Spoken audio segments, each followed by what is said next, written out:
Hi everyone, I'm Anna Berry and I'm joined with our Mayor, Monroe Nichols, and this is Mondays with the Mayor. So happy to see you again. All right, so something that you and your team are putting on, Community Conversation Series. Yeah. You've just kicked it off. Tell us a little bit about it.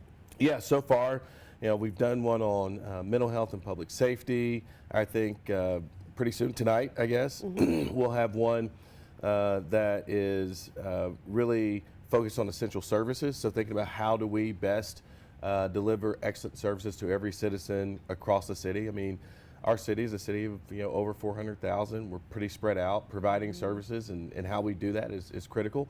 And we want to engage citizens on all those conversations to understand in part the complexities of what it's like to meet some of the challenges we have, but also to be able to deliver on the things we have to deliver on every day. But also to have a conversation on what should that look like. So what does that mean? Can anyone join the Anybody conversation? can join. Physically Anybody can come? join. Yep, everybody can join. We'll have a panel of experts that'll be there. The goal is so that folks in the city can hear from the best expertise we can find. Monroe, talk a little bit about some of these programs, specifically safety. Public safety is a big concern. So you're mentioning some of those programs. Yeah, so this summer we had some very significant public safety challenges downtown. We launched Operation Ceasefire. We got almost 200 illegal guns off the streets. We made somewhere in the neighborhood of about 90 felony arrests, so folks who were out in our community who shouldn't have been out in our community. But I think what was really interesting, we had like 4,900 citizen interactions and only one complaint due to a verbal issue between an officer and a citizen. So we were able to run a very aggressive public safety focused program with a population of folks that can be tough, and it went very, very smooth, and Tulsans were the safer because of it. What our crime stats tell us, so what the data says is that we're a safer city than we even were a year ago.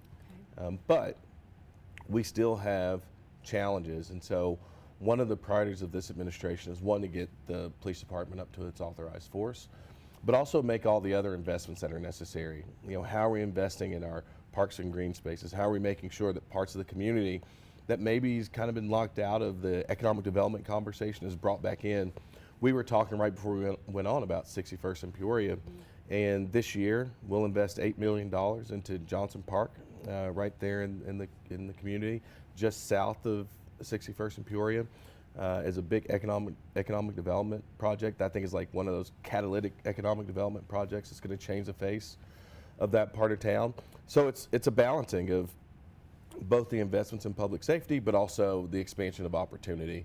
And that's how we're focused, not just at 61st and Peoria, but all across the city. Wonderful. It reminds me a little bit of the West Side Y. That's where I like to go sometimes, and how that development is helping the neighborhood as well. Absolutely. Bringing everyone in together. Absolutely. Rising tide lifts all boats. So is that the intention with the 6-1? Absolutely. And I think the big thing is, I think it's interesting to talk about it from a neighborhood perspective. We think about our work from neighborhoods. We launched earlier this year something called the Neighborhood Conditions Index. And so every neighborhood across the city, we have the data on where there are challenges, where there are good opportunities, and it really helps us best understand how do we at a neighborhood level begin to build that rising tide. Right. Because we recognize our neighborhoods are what make us really, really special. And so you can actually go look at the Neighborhood Conditions Index. It's pretty phenomenal data. Every neighborhood is ranked from a priority 1 to a priority 3. And our goal is that we, get every neighborhood off the priority 1 list. We just launched a new neighborhood academy, so neighborhood leaders learning how to interact with the city, how to get things done at City Hall. I think a previous class, had like 8 or 12 graduates, if I'm not mistaken. I went to the kickoff at OU Tulsa a couple weeks ago. There was, 140 applicants or something like that this year. Wonderful way to get the community involved. All right, so congratulations on the Tribal Partnership Award. So tell us a little bit about that and your efforts with our important tribal partnerships we have here in Tulsa. Yeah, it was the first of its kind award with the Oklahoma Municipal League, so I was very proud of it. And it was really because of a team effort. We are in an interesting place right now as it relates to different perspectives on how we should interact with our tribal nations. For me, I always say it can't be just a question of convenience. We have to do hard things together. And so the settlement that we've been working on with the Muskogee Creek Nation to settle a lawsuit has been a big part of it. But also right now with Osage, Muskogee Creek Nation and Cherokee Nation, we have active economic development projects. We are working together on everything from public safety to education to economic development to make Tulsa the most amazing city that we can possibly make it.